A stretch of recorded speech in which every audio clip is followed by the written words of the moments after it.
Hey, welcome back to Mocktails with Marina. I'm your host, Marina, and if you're new here, this is where we spill the real tea on what it takes to build a non-alc business in an industry that is still figuring itself out.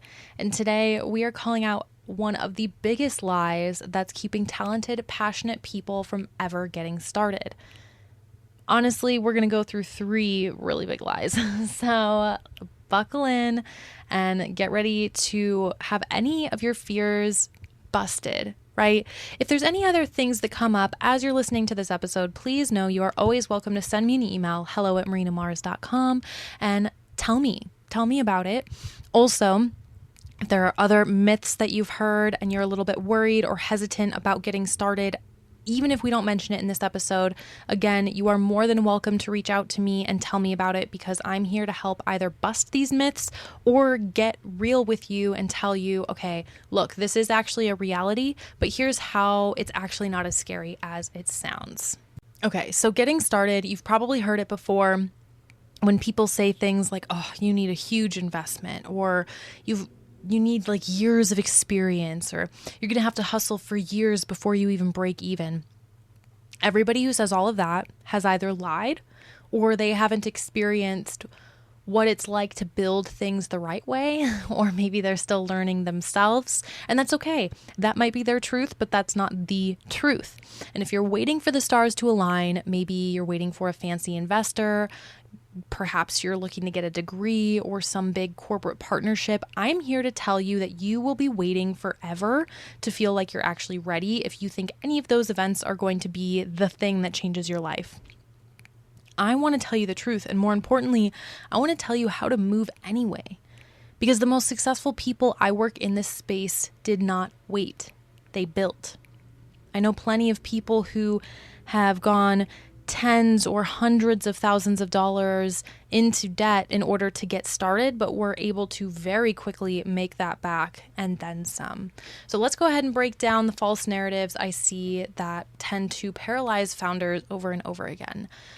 Starting with myth number 1, you need $1 million to start or to launch. This one is probably one of the most damaging lies out there because it sounds smart. It sounds responsible, right? Make sure you have enough money to gamble and still come home and eat, right? It sounds like you're just being practical, but being real, it's often just fear wearing a spreadsheet, because you don't need $1 million. But what you do need is $1 million worth of clarity. Think about it. If I handed you a blank check right now, but you don't even know your cost per serving, you don't know your ideal audience, you don't know your distribution strategy, and you don't even know what problem your product solves, well, you'd probably burn through that money and still be stuck. Like, that's why you hear people who win the lottery and they're still broke. Like, within a couple years, that money's gone, because money was never the problem. It was the mindset of the person holding the money. There are plenty of people who have had major success in life, have lost it all, literally it all, and then are able to come back and make a $2 to $10 million company the next year. Because wealth is, yes, it's an energy. There's the currency, there's the dollar, but it is an energy that you hold within yourself. And this is not some woo-woo thing. This is literally you. Even if you were to get the wealth that you need, if you didn't do the work on yourself along the way to figure out all the little problems that come up and build confidence in yourself to know that you can get through anything no matter what comes up, then when you hold that money, it's gonna be too heavy. So you're going to be scarce with it, and you're going to say, oh, this is too heavy for me to hold. I'm not strong enough to hold this mentally. So then you tuck it into places that you think it's going to be safe because you're inexperienced, when in reality, that's exactly where it vanishes and disappears or loses its value, right? So I know I'm kind of speaking very energetically here, but all of this mindset comes into play every single time you feel scared or excited to invest in yourself. Maybe it's in getting a coach, or maybe it's in getting that expensive refrigerator or piece of technology or equipment that you need that would really just make things different and better and game changing, right? Because money is an energy. And in order for it to flow in, you need to be able to have some of it flowing out.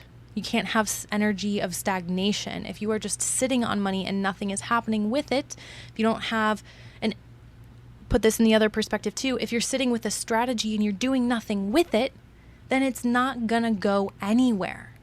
This is why people say in order to be successful in business, you have to have a lot of grit. Grit is the $1 million item here, not the $1 million suitcase in and of itself. So what actually moves the needles in this space? Number one, knowing how to price based on margins, not vibes. Number two, how to test your offer in real life, how to receive real life feedback, not just creating menus, creating offers just because it's something you like. Like, how do you get that actual market validation, right? And again, you're listening to your market, not your ego. One of my favorite stories of my very first job, or my second job, I worked at Fazoli's, and the founding member who made the original menu had one of his favorites on the menu for so long, and it was one of the least selling items on the menu. When they finally got rid of it, it created space for a whole nother section to appear. They ended up breaking sales records quarter after quarter. And there's plenty of examples of this time and time again where you think that you're paying homage to this idea in your head. But the thing is, once your business is out of your idea and it's in the marketplace, it's no longer yours. It's just like a child. Like it has its own identity. And if you're attaching yourself to it too much, you are going to inhibit your own success and the success of that business. Because remember, not all of your ideas need to fit into one business. Not all of your ideas, like, you don't need to have a business that's your Mona Lisa. And if that's the case, that's more of a hobby or a museum than a business. And this podcast may not resonate with you, and that's fine. But I'm here to talk to people who want to actually have sustainable, life-changing, legacy-building businesses in the non-alc space, right? I've seen brands launch with a few $100s and a killer strategy. Pop-ups, sampler kits, pre-orders, farmers markets, email lists. These aren't just low budget moves, they're smart moves that keep you agile, scrappy, and in total control of that first part, so that when you are ready to really launch and rocket that into the market, then you know precisely where it's going to go. It's not going to be a messy shotgun spread here. We know exactly who we're targeting, and that's how we hit the gold. And the best part is that when you do meet that investor or walk into that buyer meeting, you won't just have a pitch, you'll have actual proof. Because in order to gain clarity, it comes from engagement, not thought. So if you're saying to yourself, Marina, that $1 million grit sounds cool, but I'm kind of a little weenie at some stuff. I have a hard time making phone calls sometimes. So how am I supposed to be empowered enough to do all the things? Well, number one, take a nice deep breath and know that if you had this vision, you had this dream, you have everything you need inside in order to figure it out. So now it's all about figuring out what are your talents, what are you good at, where are your weaknesses, where are those opportunities for improvement, and then we're going to outsource, delegate, automate some of the things in order to free up your bandwidth. But then we're also going to hire coaches, mentors, take courses to figure out our gaps of knowledge, and just know, even if you have no clue what you have to learn about, can you trust that, yes, I can sign up for that course and finish it and apply the knowledge? That is the definition of grit. So if you're having a hard time with following through and finishing things, that's actually the kind of the reason that you need to sign up for something that costs over $1,000, because the moment you have skin in the game where you're like, oh shit, I spent a lot of money on this, like I need to follow through. That is part of the lesson. Like literally getting a coach, hiring someone, hiring a consultant, half of the lesson is in paying that bill. I've seen this so many times. The people who say they want help and then I send the bill and then all of a sudden they ghost. It has nothing to do with me, and it has everything to do with the fact that they're not seeing the value of what that bridge is that they need to cover that gap of. They are unaware of the value of investing in themselves, in their idea in that way, right? And of course, sometimes it comes down to alignment too. Other people, maybe it's like different seasons, but the majority of the time, this is what I see. And I feel very confident in saying that because sometimes people will ghost for a few months. They'll come back and say, hey, I was in a scarce moment. I'm ready now. I see the value. And even if our pricing had gone up, they still buy anyway. So stop waiting for some mythical funding round. Stop telling yourself that you can't start until the bank account has 6 figures in it. Start with what you've got, get obsessed with the data, and let clarity be the capital that takes you to the next level. The next big myth that I hear all the time is when people say that they don't feel legitimate enough for this space because they don't have a background in beverage, or they have only been sober for 6 months, or whatever the specific is, it's not feeling like enough time has been spent. And I know that this one stings if you're someone that has like a wild idea and a big heart, but may not have experience in like formulation, manufacturing, distribution, bartending, whichever iteration of a non-alc revenue stream you're working on. Don't worry. So let me just say this super clearly. You do not need to be a beverage scientist or an industry insider to build something incredible. Some of the most exciting, game-changing brands in the non-alc space right now were started by outsiders, teachers, therapists, bartenders, stay-at-home moms, people who got sober and said, I want more than a sparkling water at a party. People who didn't see themselves in the market, so they created the thing that was missing. And honestly, that's your edge, because this industry is still evolving. The rules are not set. The gatekeepers are still looking around, trying to figure it out themselves. And you bring perspective, passion, and probably most importantly, a connection to the customer that most beverage executives simply do not have. You are the diamond in the rough. The thing is, like, customers do not care about your resume. In fact, the scrappier, the cooler. They care that your product makes them feel seen. They care that you solved a real problem that they actually have. Just like I mentioned in the episode right before this one, people don't care about the ingredients. They care about the vibe that you're selling. They want to feel seen and heard. They want you to solve a problem, right? They care that you're authentic, not that you're industry polished. So if you're doubting your place in the space because you didn't go to a beverage school or because you're learning as you go, welcome. Welcome to the industry, because you're actually in the perfect spot to do something fresh, intentional, and real. Because in a world of copycat brands and trend chasers, authenticity is the realest credential you could have. Now, this other myth of having to hustle 24/7 in order to make it is rough. Let's talk about it. It's deep because it's not just a myth. It's a whole identity of a lot of different founders. Like they have unknowingly adopted hustle because people talked about it too much and made it sound like it's a cool word or something. It's not. It's not a cool word. It doesn't make you cool because you hustle or you're a hustler.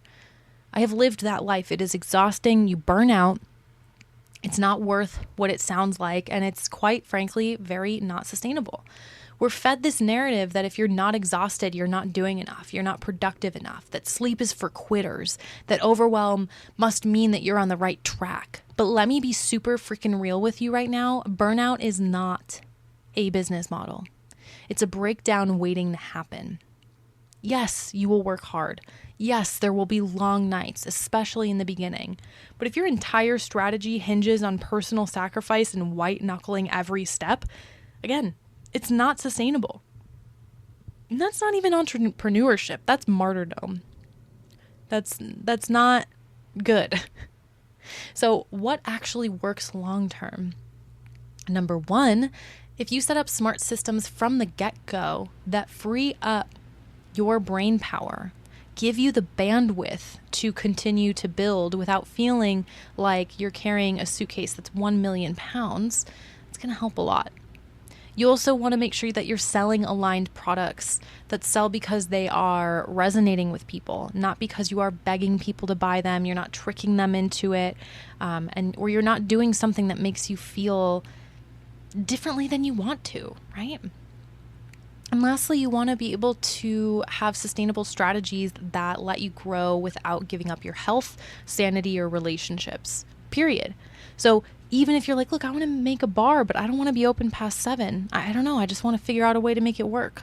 I want to be the daytime spot. Or maybe you're like, you know what? I want to be that 3 a.m. weird place that's still open. Or maybe you want to offer different types of services that you've never seen before because it will help an underserved portion of the population. Then go for it. There are ways to do this sustainably. Right? And don't be afraid, or don't fit into molds and cut out your great ideas just because you don't know how something's going to work yet. Again, that's the best part about consultants. You can always ask questions. You can always interview people, see what has worked and what hasn't. Because at the end of the day, you did not start a business to become a slave to it. You started it to create freedom, right? Time freedom, creative freedom, and maybe even financial freedom, right? So the faster you put in systems, boundaries, and team support, the faster you're going to unlock that freedom. You don't earn your success by suffering. You earn it by designing a business that works for your life and not against it. So no, hustling 24/7 is not the answer, and I would not recommend it whatsoever. And if that's the way you're starting your business, I think there's going to be a lot of work that we have to redo and undo because you likely did stuff in a tired state that's not even all the way there. So here's the thing. Being intentional, strategic, and willing to slow down so that you can scale smart is the real flex. Now let me flip the script. You can start with $500 and a solid strategy. You can even build buzz before you launch. You can grow your audience before you make your first sale. You can also make your first sale before you build an audience. And yes, while you can do it, you can do all of this while working at a day job or taking care of your family. It's not about amount of time spent. It's about amount of strategic, laser-focused energy that was put into whatever your goal is. And how the more aligned you are, the more intense and powerful that energy is. So you can actually get more done in less amount of time. I've watched clients go from concept to cash in 30 days. I've helped kava bars open on scrappy budgets with massive community buy-in. Same with bars and bottle shops of all types. I've seen bottle shops sell out on launch day with no paid ads, just good positioning and smart visibility. And all of that came from deciding to start, not waiting for some imaginary or real gatekeeper to let them in. So if you're stuck, if you're circling the idea, playing the what if game in your head, let me say this. Bula Boss is open. It is a great place and home base to get over all of this and so much more. It is not just a course to help you play the game. It's a system to help you change the game and build your non-alc business on your terms with clarity, confidence, and a whole lot of community support. So you can go ahead and send me an email, hello@marinamars.com, request some Bula Boss information, or you can DM me on Instagram, just simply say Bula Boss, and I'll send you the link to learn more. You can also check out the link in the description of this episode, marinamars.com/Bula Boss, and you can see if it's the right fit. Because you do not need to hustle yourself into the ground. You just need to start smarter or scale smarter if you've already started. So thank you so much for being here. As always, if you need anything, just let me know.